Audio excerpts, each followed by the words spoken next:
Thank you so much for watching our video. Please do not forget to like, comment, share and subscribe to Reality of Islam. ROI کی speeches کو subscribe کر کے bell icon پر ضرور click کریں. جزاک اللہ. بسم اللہ الرحمن الرحیم. السلام علیکم ورحمۃ اللہ.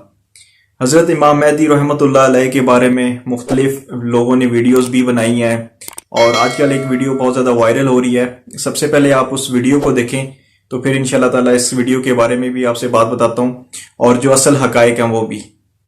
امام علی علیہ السلام کی خدمت میں ایک شخص آ کے پوچھنے لگا، یا علی، امام مہدی کے ظہور کی سب سے حیرت کن نشانی کون سی ہے؟ بس جیسے ہی یہ پوچھا گیا تو امام علی علیہ السلام نے فرمایا، اے شخص، یاد رکھنا، جب میرے بیٹے مہدی کے ظہور کا وقت قریب آئے گا تو اللہ کا گھر ویران ہو جائے گا، انبیاء اولیاء کے مزارات کو بند کیا جائے گا. اس وقت خوف اتنا عام ہو جائے گا کہ انسان کو چھونے سے ڈرے گا اور یوں ہر انسان ایک دوسرے سے دور. جیسا کہ ابھی آپ نے اس ویڈیو میں دیکھا ہے، جو بھی بیان کرنے والا وہ یہ کہہ رہا ہے کہ حج کا موقوف ہو جانا، اس کے بعد مزاروں کا خالی ہو جانا، یہ حضرت امام مہدی رحمۃ اللہ علیہ کے آنے کا وقت ہے. یہ بالکل جھوٹ ہے. سب سے پہلی بات ہے یہ کہ یہ ویڈیو ہی شیعہ کی ہے اور شیعہ کو تو شرم آنی چاہیے کیونکہ ان کے ہاں امام مہدی کا ظہور ہو چکا ہے اور امام مہدی غائب ہیں. تو سب سے بڑی بات یہ ہے کہ حضرت امام مہدی کے بارے میں اصل حقائق کیا ہیں حدیث کی روشنی میں. تو آئیں میں آپ کو وہ بیان کرتا ہوں. حضرت ام سلمہ رضی اللہ تعالیٰ عنہ بیان کرتی ہیں آپ صلی اللہ علیہ وسلم سے نقل کر کے کہ مدینہ میں ایک خلیفہ قتل ہوں گے، اس کی خلافت کے بارے میں بات چیت ہوگی تو لوگ حضرت امام مہدی کا انتخاب کریں گے، تو جس کی وجہ سے حضرت امام مہدی وہاں سے بھاگ کر مکہ آ جائیں گے. تو لوگ دوبارہ انہی کے پیچھے مکہ میں آئیں گے اور ان سے بیعت کریں گے. بیعت کہاں پہ کریں گے؟ حجر اسود اور مقام ابراہیم کے درمیان ان سے بیعت کی جائے گی. تمام لوگ متفق ہوں گے کہ ہم آپ کو اپنا خلیفہ مانتے ہیں.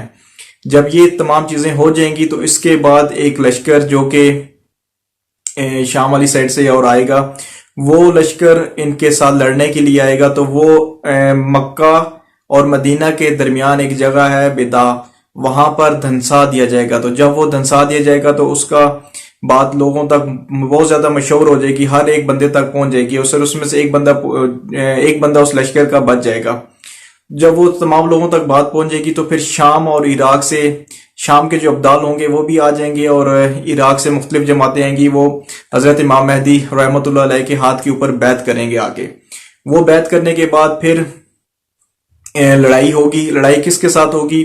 وہ قریش کے ایک آدمی ہوگا جس کا ننہال بنو کلب میں ہوگا، اس کے ساتھ لڑائی ہوگی اور وہ وہاں پہ پھر حضرت امام مہدی جماعت کو بھیجیں گے، اس کو فتح نصیب ہوگی. فتح نصیب ہونے کے بعد مال غنیمت ملے گا. وہ مال غنیمت حضرت امام مہدی آپ صلی اللہ علیہ وسلم کی شریعت کے مطابق سب میں تقسیم کر دیں گے. یہ تقسیم کرنے کے بعد حضرت امام مہدی کی جو خلافت ہے وہ 7 سال سے 9 سال کے درمیان ہے. اس کے بعد حضرت امام مہدی کا نماز جنازہ بھی پڑھایا جائے گا اور تمام مسلمان ان کا نماز جنازہ پڑھیں گے. اور ایک اور بات ہے، یہ حدیث ہے، میں اپنی طرف سے بیان نہیں کر رہا، یہ مشکات شریف کی حدیث ہے، ابو داؤد سے انہوں نے نقل کیا ہے. اس کے علاوہ علامہ سیوطی نے بھی ایک کتاب میں اس کو نقل کیا ہے، مختلف جو حضرت امام مہدی کے بارے میں ان کی کتاب ہے، اس میں وہ نام میرے ذہن میں نہیں ہے، انشاءاللہ تعالی میں ڈسکرپشن میں وہ نام بھی لکھ دوں گا اور تمام حوالہ جات بھی لکھ دوں گا. تو یہ اصل حقائق ہیں حضرت امام مہدی کے ظہور کے. ابھی تک کوئی اس قسم کا واقعہ نہیں ہوا جس کی وجہ سے حضرت امام مہدی کا ظہور ہو یا ہو چکا ہو. یہی تمام چیزیں ہیں جن کے اوپر ہمیں ایمان رکھنا چاہیے. ہمیں ہر سنی سنائی بات پہ عمل نہیں کرنا چاہیے اور اپنے آپ کو بچانا چاہیے. انشاءاللہ وقتاً فوقتاً ہم دجال کے بارے میں بھی اور قیامت کی پوری ڈیٹیلز ہیں وہ ہم اس چینل کے اوپر نشر کریں گے تاکہ آپ لوگ حقائق کو سمجھ سکیں کہ قرآن و سنت کی روشنی اس کے بارے میں کیا کہتی ہے. امید کرتا ہوں یہ میرا کلپ آپ کو اچھا لگے گا اور اگر آپ کو اچھا لگتا ہے تو آپ زیادہ سے زیادہ لوگوں کے ساتھ اس کو شیئر کریں تاکہ اصل جو قرآن و سنت کے مطابق حقیقت ہے وہ لوگوں تک پہنچ سکے اور ہم ہر سنی سنائی بات سے اپنے آپ کو بچا سکیں، اپنے ایمان کو بچا سکیں. وما علینا الا البلاغ. Thank you so much for watching our video. Please do not forget to like, comment, share and subscribe to Reality of Islam.